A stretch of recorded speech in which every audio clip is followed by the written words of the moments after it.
Yes, muri iki gitondo ibintu bihinde isura, ivumbi ryongeye gutumuka mu buryo navuga ko budasanzwe mu bice by'umujyi wa Uvira. Amasasu ni menshi, nyamuneka igisirikare cya M23 cyamaze kongera kwinjira cyangwa se kugaruka mu bice by'umujyi wa Uvira nyuma yo gutakamba kw'abaturage ndetse n'ibikorwa by'ubugizi bwa nabi bikomeje kugenda bigaragara mu mujyi wa Uvira. Aka kanya rero rwose nyamuneka mu bice byano za Karundo ku Cyambu by'umwihariko havugiye amasasu y'akataraboneka, akaba ari imirwaniro ihujije igisirikare cya M23 ndetse n'ingabo za Repubulika Iharanira Demokarasi ya Kongo FARDC. Ingabo za Tanzania nizo zimo by'umwihariko zirarasa bikomeye kuri defense za M23 zamaze kugezamo ibirindiro, ariko kandi rwose uretse ko ingabo za Tanzania ziri kurasa bikomeye, hari n'andi makuru rwose maze kwakira yemeza ko byibura abasirikare bagera kuri 3 ba Tanzania bamaze kuhasiga ubuzima mu buryo bukomeye cyane, ndetse kandi umujyi wa Uvira by'umwihariko mu bice byano za Katumba ku mupaka w'igihugu cy'u Burundi ndetse na Repubulika ya Demokarasi ya Kongo, naho ibintu bikaba byahinduye isura. Hakaba hari abarwanyi bivugwa ko ari M23 bamaze gufata, bari bamaze kwinjira ku gice cy'i Burundi. Ibi ngibi rero ngo bikaba bigaragaza yuko n'igihugu cy'u Burundi uwitwa General Neva ashobora kuza kwisanga mu kaga gakomeye cyane k'ibitero bishobora kuza kubaho. Turaje tubyinjiremo mu buryo by'umwihariko bwuzuje ibyangombwa, tubirambure tubabwire uko situation ihagaze. Gusa turaza no kugaruka by'umwihariko mu bice by'ano mu misozi miremire y'Iminembwe, turebere hamwe zimwe muri operation zikomeye. Ni operation zikozwe by'umwihariko na drone y'ingabo za FARDC ahitwa kuri Poezero, zikongera kugerageza kurasa ku birindo by'igisirikare cya M23. Uyu musozi rero ukaba ari umusozi kugeza amagingo navuga uri gushakishwa n'impande zombi, kuko ni umusozi uri strategique kuba ufite, kuko uramutse by'umwihariko uri hano kuri Poezero birakorohera gukontorora umujyi wa Minembwe, ariko kandi bikakorohera gukontorora za Fizi, bikanakorohera gukontorora ndetse n'ibindi bice bigiye bitandukanye by'umwihariko. Ibyo rero bikaba bigaragaza yuko rero uyu musozi rwose ukomeze kugenda uberaho imiripuko by'umwihariko yuko urwego rwo hejuru. Ndaje nkubwire ripoti ya risasi na magerwe n'ubundi iturutse hano, nkubwire ibikorwa bimaze kwakorerwa ndetse n'uburyo situation ubu tuvugana ihagaze muri rusange. Bijyangiritse ku ruhande rwa M23 by'abasirikare bahaguye, imibare yose ndaje by'umwihariko tubikomozeho, tubyinjiremo tubive imuzi n'imuzingo. Si ibyo gusa kandi turaza kurebera hamwe zimwe mu ngabo z'abarundi mu kanya gato rwose zongeye kwisuka by'umwihariko hano Iminembwe. Ingabo z'abarundi rero zikaba zikwisuka mu rwego kugira ngo zize kuba zifashishwa mu bikorwa bidasanzwe byo kugoma guhagarika igisirikare cy'umutwe wa M23, kuko nyamuneka ibintu birakaze. M23 irashaka kuza kwigarura bimwe mu bice bigiye bitandukanye biri strategique mu ntara ya Kivu Amajyepfo, kandi byinshi turaza kubikomosaho. Bakunzi bacu nshuti z'akadasohoka, muraza kunyemera turebere hamwe by'umwihariko zimwe mu nkuru zikomeye. AFC M23 nyamuneka imaze gutangaza amagambo akomeye. Ni amagambo rero imaze gutangaza nyuma y'ibikorwa by'ubugizi bwa nabi bikomeje kugenda bigaragara by'umwihariko mu mujyi wa Uvira ndetse n'ahandi hagiye hatandukanye. Turaza kuba tubikomosaho tubiva imuzi n'imuzingo, ariko kandi turaza kugaruka ku makuru ubundi akomeje kugenda aturuka ku witwa Sekikikoni, uyu nguyu wamaze by'umwihariko kuburirwa irengero. Turaza kuba tugaruka ku nkuru zimaze kujya hanze ubu tuvugana, tubapdatinge tubabwire uko situation ihagaze. Muraza kunyemerera turebere hamwe amwe mu makuru agiye atandukanye arebana n'umutekano, politike na diplomasi ari guturuka mu bice byano muri teritwari ya Masisi, tubabwire uko bimeze. Ariko kandi muri teritwari ya Masisi naho biragaragara neza yuko igisirikare cya M23 cyamaze kuba by'umwihariko cyatakwa n'icyitwa Zalendo. Turaza kubikomosaho, turaza kugaruka ku kijyanye by'umwihariko na position ziri kuraswaho, turebere hamwe uko bihagaze ndetse n'imbaraga zihari kugira ngo ibikorwa by'ubugizi bwa nabi bitaza gukomeza. Turaza kuba dusimbukira mu bice bigiye bitandukanye tugira tubapeditinga gatanu kuri gatanu mu minota mike cyane. Rero by'umwihariko tugiye kubana nizere ko muri tayari. Turaza no kugaruka by'umwihariko ku witwa Perezida Tshisekedi Tshilombo wa Repubulika Iharanira Demokarasi ya Kongo. Tubanze turebere hamwe by'umwihariko amwe mu makuru akomeje kugenda aturuka ku mirongo imbere ku rugamba. Nizere yuko rero turi kumwe muri iki kiganiro by'umwihariko kiraza kuba kibageraho rwose mu kanya gato kari buze. By'umwihariko rwose muraza kuba muri kugikurikira. Mbibutsa ko turi ku itariki ya 20 by'umwihariko z'ukwa mbere 2026, akaba ari amakuru agezweho. Murabona twari twaguka rero icyo usabwa ukifungura iyi video nta kindi, kora like, numara ko likinga by'umwihariko sharing, numara gusharinga uhite nyamuneka unatsonda ku cyitwa sabone kugira ngo tugome twaguke tube umuryango mugari by'umwihariko. Yes, twirukanse cyane rero nyamuneka sindi butinde nyemera duhite twinjira mu makuru, ariko kandi aya makuru tuyahere mu bice by'umujyi wa Uvira. Icyitwa urugamba rukaze ni urugamba navuga yuko rubaye amagasa, ndetse rukaba ari urugamba ruhuriranye n'itangazo rya AFC M23. Ni urugamba rero by'umwihariko rutumye igisirikare cya 23 gisora itangazo rikomeye cyane. Murabizi ko M23 yari imaze iminsi ivuye mu mujyi wa Uvira, ndetse uyu mujyi wa Uvira rwose bakaba bari barawuvuyemo mu buryo navuga bugaragarira buri wese. Nta bikoresho na bimwe by'igisirikare cya M23 byari biri kubarizwa mu mujyi wa Uvira. Amakuru rero amaze kujya ahagaragara nyuma y'ibi bintu byose, nuko igisirikare cya FARDC cyageze gutya M23 kiva mu mujyi wa Uvira kigahita gitangira kwinjira mu bice bigiye bitandukanye by'umujyi wa Uvira. Ibice byose rwose kigatangira kugenda kibyinjiramo mu buryo navuga ko udasanzwe. Ibi rero nyuma y'uko bikozwe, amakuru by'umwihariko atugeza aka kanya ubu tuvugana, munyemerere rwose babwire yuko nyamuneka byabaye ngombwa yuko igisirikare cya M23 gisubira by'umwihariko mu mujyi wa Uvira kugira ngo kijye guhangana n'ibitero bya FARDC ndetse n'abazalendo bamaze kuba bazonga bikomeye cyane umutwe wa M23. Abazalendo barimo rwose nyamuneka bagira gutya bakataka ibice bigiye bitandukanye birimo igisirikare cy'umutwe wa M23. Ibyo byamaze no guteza ubwoba bwinshi cyane abasivile, kugezaho M23 ifashe umwanzuro ndetse ikanasora iri tangazo. Abasivile benshi rwose barimo bagenda bahungira mu gihugu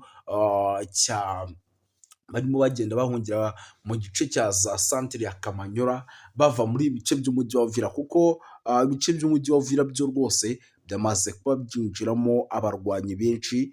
By'umwihariko aba barwanyi benshi rero bamaze kuba binjiramo, bakaba ngo ari abarwanyi ngo bafite gahunda yo kuza gukora buri kimwe cyose gishoboka, by'umwihariko bakigaruza ngo bimwe mu bice byose byari birimo M23, kandi ngo bakayobora n'ibirimo byose. Mwabonye yuko by'umwihariko rero byamaze ibyo byo kwemezwa, bamaze rwose kuba bageramo mu bice bigiye bitandukanye. Aba rero ngo rwose ngo bakaba bagiye kuba bayoboza abaturage inkoni y'icyuma. Rero n'ibikorwa by'ubugizi bwa nabi bikaba byanatangiye, byamaze rwose kuba binatuma igisirikare cya M23 gihita gitangira by'umwihariko nacyo gukora operasiyo mu buryo bwo kugira ngo ibice bitaza kuba bikomeza kugenda byigarurirwa muri rusange. Ibyo rero birimo biragenda bigaragara mu bice byose by'umujyi wa Uvira.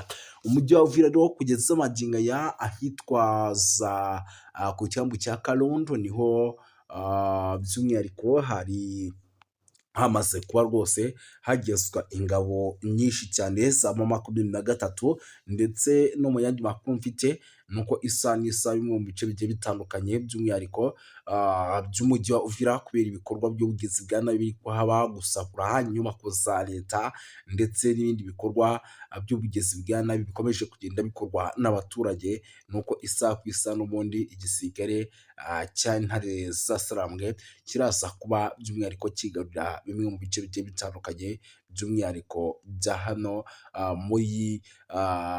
muri rwose byano muri Uvira. Ariko kandi ibice mu gihe byaza kuba byongeye kwigarurirwa, icyo nababwira cyo ni uko dushobora kuza kubona indi ntambara isubira irudubi, by'umwihariko mu bice by'umujyi wa Uvira. Nyamuneka ibintu ntabwo byoroshye, ndetse ibintu bikomeje kugenda biba ibindi bindi muri rusange.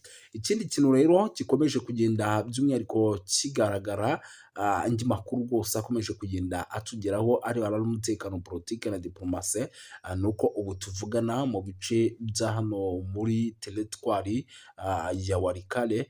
Ariko mbere yo kugira ngo tujye muri Walikale, kabanze mvire rimwe by'umwihariko mu ntara ya Kivu y'Amajyepfo, mu gice cya za Minembwe. Iminembwe mu kanya gato gashize hongeye kuba urugamba rukaze, ndetse ni n'urugamba kugeza magingo aya rushobora kuza gukomeza gufata indi ntera, kuko igisirikare cya FARDC ntabwo gishaka kuza kuba rwose nyamuneka cyatakaza bimwe mu bice bigiye bitandukanye by'umwihariko, ndetse n'abarundi ntibashaka kwitakaza. Iminembwe rero urugamba nyamuneka rwamaze kuba rufata indi ntera, ndetse imirwano ikomeye cyane yahabyukiye rwose muri iki gitondo. Nyamuneka aho amakuru mfite rwose arimo agenda agaragaza ko isaha ku isaha uru rugamba ruri kuba hano mu misozi miremire y'Iminembwe rushobora no kuza gusiga abima 23 ari FARDC bose batakaje abasirikare cyangwa se icyo bita ingabo, mu buryo navuga ko budasanzwe, kuko buri ruhande rwose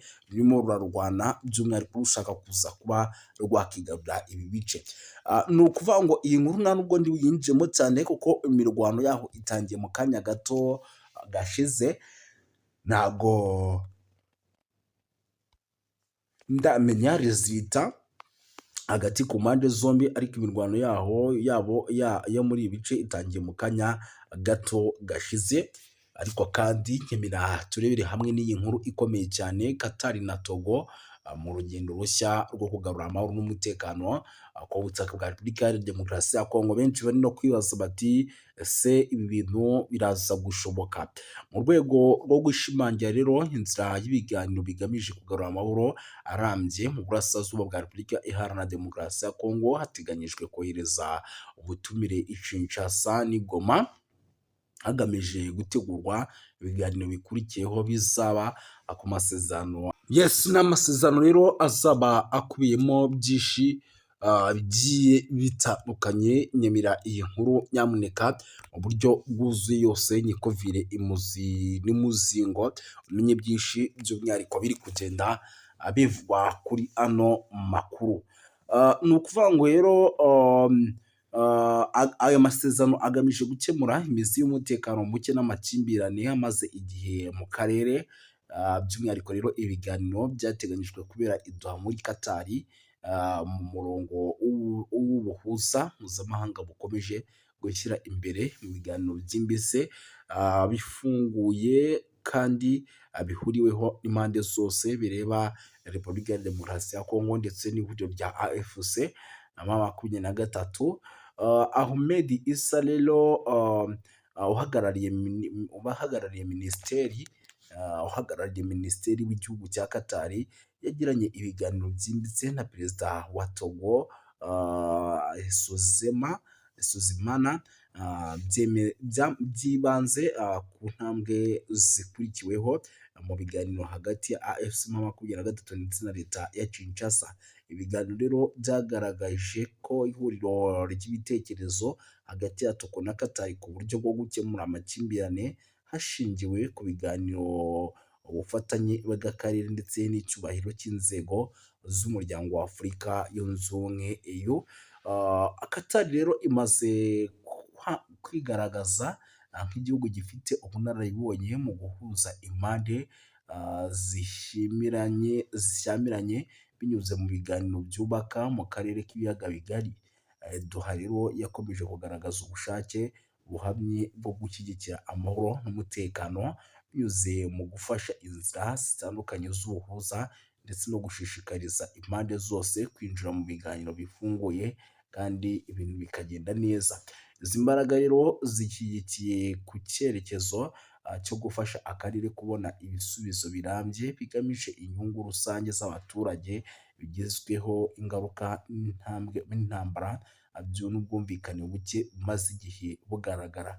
Mu bwumvikane rero busesuye n'ubuhuza buyobowe n'umuryango wa Afurika yunze ubumwe, ifite perezida wa Togo n'umuyobozi w'inama ya Qatar, yongeye gushimangira ko yiteguye gukorana by'umwihariko na Loni mu gushimangira intambwe imaze guterwa mu rugendo rwo kugarura amahoro ubutaka bwa Repubulika Iharanira Demokarasi ya Kongo. Intego nyamukuru rero ni ugushaka igisubizo kirambye gishingiye ku bwumvikane ku nyungu z'abaturage bose mu burasirazuba bwa Repubulika ya Demokarasi ya Kongo n'akarere kose k'ibiyaga bigari, mu buryo amahoro ataba ay'igihe gito ahubwo akaba ay'umunsi w'iterambere rirambye n'ubwuzuzane hagati y'ibihugu byombi. Iyi diporomasi rero ihuza Afurika n'uburasirazuba bwo hagati igaragaza icyerekezo gishya mu gukemura amakimbirane yo mu karere, aho ubufatanye mpuzamahanga bushingiye ku buhahirane ndetse n'ibiganiro bifatwa nk'urufunguzo rw'amahoro arambye. Kuba Togo na Qatar bahuriza ku murongo umwe byakongera gutanga icyizere ku nzira y'ibiganiro izatanga umusaruro ufatika, cyane cyane mu gihe iyubahirizwa ry'amajwi n'inyungu z'abaturage byagezweho ingaruka, by'umwihariko n'ibikomeje kugenda biba ku mirongo y'imbere ku rugamba. Mu gihe rero ubutumire Kinshasa n'Igoma biteganyijwe, amaso benshi arimo arareba i Doha, by'umwihariko yuko ibintu bishobora kuza gufata indi ntera, amateka akaba yahinduka by'umwihariko ku butaka bwa Repubulika Iharanira Demokarasi ya Kongo. Reka nkubwire iyi nkuru rero by'umwihariko nayo ngezeho aka kanya ubu tuvugana, ni Perezida Kagame yohereje ubutumwa bwo gushimira Perezida Museveni ku ntsinzi ye ndetse no gushimangira umubano. Ni Perezida wa Repubulika y'u Rwanda rero Paul Kagame yohereje mugenzi we wa Uganda Yoweri Kaguta Museveni ubutumwa bwo gushimira ku ntsinzi aherutse kugira amatora y'umukuru w'igihugu. Mu butumwa bwe rero Perezida Kagame yamwifurije ishya n'ihirwe gukomeza kuyobora Uganda no guteza imbere imibereho myiza y'abaturage bayo. Mu butumwa rero bwatangajwe ku rubuga rwa X, Perezida Kagame mu rukera rwo kuwa mbere tariki ya 19 z'ukwa mbere 2026, Perezida Kagame yagaragaje ko yishimye kongera gutorerwa kuyobora igihugu cy'Ubugande. Ku ruhande rwa Perezida Museveni anemeza ko u Rwanda rwiteguye gukomeza guteza imbere umubano n'ubutwererane hagati y'ibihugu byombi. Yagize ati ndakwifuriza ibyiza wowe n'abaturage ba Uganda mu gihe ukomeje gukorera igihugu cyawe witeza imbere n'imibereho myiza y'abagituye. Yakomeje ashimangira ko kandi yiteguye gukomeza gushimangira umubano ndetse n'ubutwererane bukomeye kandi utaka umusaruro hagati y'u Rwanda ndetse n'igihugu cy'Ubugande. Tariki ya 16 z'ukwa mbere 2026 nibwo hatangajwe ko Perezida Yoweri Kaguta Museveni yegukanye manda ye ya 7 nyuma yo gutsinda amatora y'umukuru w'igihugu yabaye tariki ya 15 z'ukwa mbere 2026. Yabonye amajwi agera kuri 71.6, atsinda abandi barimo 7 bari bahatanye, barimo Robert Kyagulanyi uzwi cyane ku izina rya Bobi Wine wageze amajwi 28.72%. U Rwanda rero na Uganda bifitanye umubano ukomeye ushingiye ku bucuruzi, politike n'umutekano, mu gihe by'umwihariko cya gatatu by'umwihariko mu gihe u Rwanda rero mu mwaka wa 2025 u Rwanda rwohereje muri Uganda ibicuruzwa bifite agaciro ka miliyoni 16 z'amadolari ndetse na miliyoni 4 y'amanyamerika. Bigaragaza ko rero uruhare rukomeye ku buhahirane hagati y'u Rwanda ndetse na Repubulika Iharanira Demokarasi ya Kongo ubwo rukomeje kugenda ruzamuka. Uyu mubano rero ushingiye by'umwihariko no kuba ibihugu byombi bifitanye isano ryinshi ku bijyanye n'imikoranire mu nzego za gisirikare, by'umwihariko mu gufatanya kugira ngo bubake akarere. reka tubashimire dusore sanga.